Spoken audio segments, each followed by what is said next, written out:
దామగుండం ప్రాజెక్టును ఎట్లా సాగతిస్తున్నారు మరి అక్కడ ప్రజలు మీరు? ప్రజలు కాకపోతే ఏంటంటే అప్పుడు తెలియకముందు ఏం చేసి ప్రజలు ఏమనలేదు అనుకో. తర్వాత కొంతకాలంగా కనీసం అంటే 10 సంవత్సరాలు దాన్ని పోరాడుతున్నాం దాని గురించి. ఇంతకు మొదలు వకీలను కూడా పెడితే వాళ్ళు ఏం చేసి మోసం చేసి దాన్ని స్టే తీసుకోలేదు.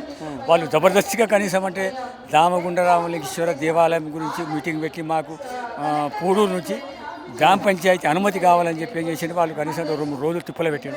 తిప్పలు పెడితే మేము 2 రోజులు వాళ్ళ పోయిన సర్పంచ్ మాజీ సర్పంచ్ ఆమె ఎస్సీ ఉండే కాబట్టి 3వ తరగతి జరిగింది. ఆమెకి అనుభవం లేదు.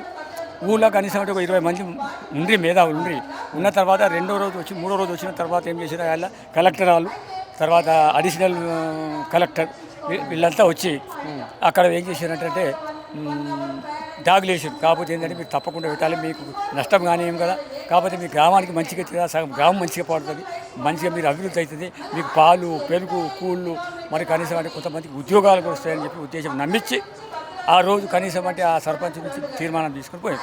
అంటే ఇప్పుడు ఎన్ని గ్రామాలు ఉంటాయి అడవి కానుకొని కనీసం అంటే 15 గ్రామాలు ఉంటాయి చక్కగా చుట్టూ. చేవెళ్ళ అన్నకే వస్తుంది, దగ్గర గుడి చిన్న గుళ్ళు కాక మళ్ళీ ఇప్పుడు శంకరపల్లి అన్నకే వస్తుంది, చేవెళ్ళ అన్నకే వస్తుంది, తర్వాత మళ్ళీ వికారాబాద్ వస్తుంది, తాండూరు వస్తుంది, కొడంగల్ వస్తుంది, పరిగి వస్తుంది, షాద్ నగర్ వస్తుంది. అవన్నీ అన్నకే వస్తాయి. 60 కిలోమీటర్లు అన్ని ఏటు.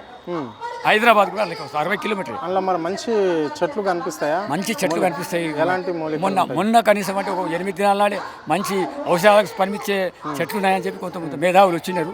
పరిశీలన కనీసం 1 కిలోమీటర్ తిరిగి వాళ్ళు పరిశీలన చేశారు. ఇక్కడ మంచి ఔషధాలకు పనికొచ్చే చెట్లు కూడా ఆ అడవిలో ఉన్నాయని చెప్పి వాళ్ళు పరిశీలన చేశారు. ఎంతమంది నష్టపోతున్నారు అంటే జీవన ఉపాధి పొందేవాళ్ళు ఆ అడవి ధ్వంసం అయితే ఎంతమంది నష్టపోతారు? ఎంతమంది నష్టపోకుండా అది వేరు కథ. నేవీ రాడార్ వస్తే కనీసం ఈ ప్రాంతం మంది నష్టపోతుంది. మొత్తం హైదరాబాద్ దాకా వస్తుంది 60 కిలోమీటర్ ఎటు 60 కిలోమీటర్. దాని రేడియేషన్ కనీసం అంటే దాని పవర్ నుంచి కాకపోతే క్యాన్సర్ కానీ బీమార్ కానీ కాకపోతే నీళ్లు ఉండయి అడవి కొట్టేస్తారు. కాకపోతే ఆ అడవి కొట్టేసిన తర్వాత వాతావరణం ఆక్సిజన్ అంతా మొత్తం కంప్లీట్గా ఇన్ని గ్రామాలకు 3000 ఎకరాలు ఆక్సిజన్ అందిస్తున్నాయి. ఏంటి చెట్లు. ఇప్పుడు తాత్కాలానికి అయితే వాళ్ళు కనీసం సగం చెట్లు కొట్టి కనీసం అంటే ఆ రాడార్ పొల్యూషన్ ఇండ్లు స్కూళ్ళు అవన్నీ స్టేషన్లు అక్కడ చేస్తున్నారు. అక్కడ గ్రామ ప్రజలకు కానీ లేకుంటే రైతులకు కానీ ఏమన్నా ప్రభుత్వం అవేర్నెస్ అంటే ఈ ప్రాజెక్టు తెస్తున్నామని చెప్పేసి మన ప్రోగ్రామ్స్ ఏర్పాటు చేసి మీకు ఏమన్నా నోటీస్ లేదు. కాబట్టి గ్రామ పంచాయతీ తీర్మానం చేసుకునేది వద్దు. మళ్ళీ కనీసం 10 మాటలు మొత్తుకున్నాం. కాబట్టి మీరు ప్రజలకి రండి, వాళ్ళకు అవగాహన చెప్పండి, దానికి సమాధానం చెప్పండి. మీరు ప్రజల తీర్మానం లేదు కనీసం అంటే ప్రాజెక్ట్ తీరుతుందేమని చెప్పి ఆ నేవీ రాడార్ వస్తే వాళ్ళకి చెప్పినాం. ఎవరో తీసుకురండి ఆఫీసర్లు తీసుకొచ్చి 10 ముందర. కాబట్టి మీరు పెట్టుబడి ఒక గ్రామంలో 100 మంది చెప్తే మీరు ప్రాజెక్టు పెట్టండి, కానీ లేకపోతే పెట్టకూడదు. కాబట్టి ఇది ప్రజలకు హాని ఉన్నది కాబట్టి అని చెప్పి అట్లా మేము మస్తుగా చెప్పాం. కానీ ఇదివరకు కూడా ముఖ్యమంత్రి కానీ ఎమ్మెల్యేలు కానీ ఎంపీలు కానీ ఒక్కరు కూడా వచ్చి ప్రజలకు అవగాహన చేసిన ఆధారం వాళ్ళ దగ్గర ఉందని ఇవ్వండి లేదు. ఒక 100 మంది లేదు, ఒక 1000 మంది లేదు. వాళ్ళు కనీసం ఒక 500 మందికి అలా తీర్మానం కావాలని చెప్పి అనాలి కదా. మరి ఆ గ్రామ తీర్మానం తప్ప ప్రజలది కనీసం అంటే ఏమైనా పర్మిషన్ కావాలి. ఒకటి పెద్ద ప్రాజెక్ట్ ఇప్పుతుంటే ప్రజలు కూడా కావాలి కదా. ప్రజల దగ్గర ఏమీ సమాధానం ఇప్పటికి కూడా చెప్తారు. మేము వచ్చినప్పుడల్లా చెప్తాను, మీరు రండి ఊళ్ళో ఓట్లు ఎట్లా అడిగి వస్తారో అట్లా మీరు గ్రామాలకు రండి. గ్రామాలకు వచ్చి మీరు ప్రజలకు దాన్ని సమాధానం చెప్పండి.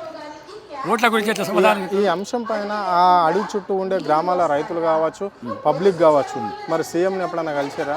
సీఎం కలవలేదు. వాళ్ళు రాకనే పోతే మాకు సంజయ్ ఇస్తారు. మరి రేపే కదా శంకుస్థాపన ఉంది కదా.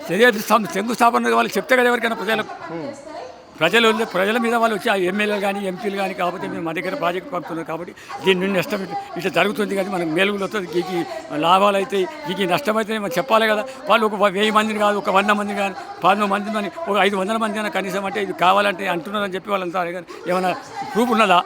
ప్రాజెక్టు పెడుతున్న వాళ్ళు ఇష్టం వచ్చినట్టుగా ఇక్కడ స్టేట్ గవర్నమెంట్ కానీ అక్కడ సెంట్రల్ గవర్నమెంట్ కానీ 2 ఏకమైపోయినాయి. అయితే ఏమవుతుంది, ఈ ప్రాజెక్టు వలన భారతదేశానికి లాభము, తెలంగాణకు నష్టం. తెలంగాణ వికారాబాద్ జిల్లాకు ఏదైతే ఉందో లేదా మొత్తం జిల్లాకు నష్టం, భారతదేశానికి లాభం. ఎట్లా అంటారంటే నేవీ రాడారంటే విదేశాల నుంచి వచ్చేది అది. ఇప్పుడు ఆ అమెరికా దాని పేపర్ వలన మేము దాని గురించి చెప్పగలుగుతాం. కాబట్టి వికారాబాద్కు నష్టమవుతుంది. ఈ భారతదేశానికి మంచి వచ్చేది కరెక్టే ఉన్నది, లాభం అవుతుంది, అందరు పబ్లిక్ కోసం మన గురించే ఉన్నది. కానీ వికారాబాద్ జిల్లా అయితే నాశనం అయిపోతుంది. రైటే.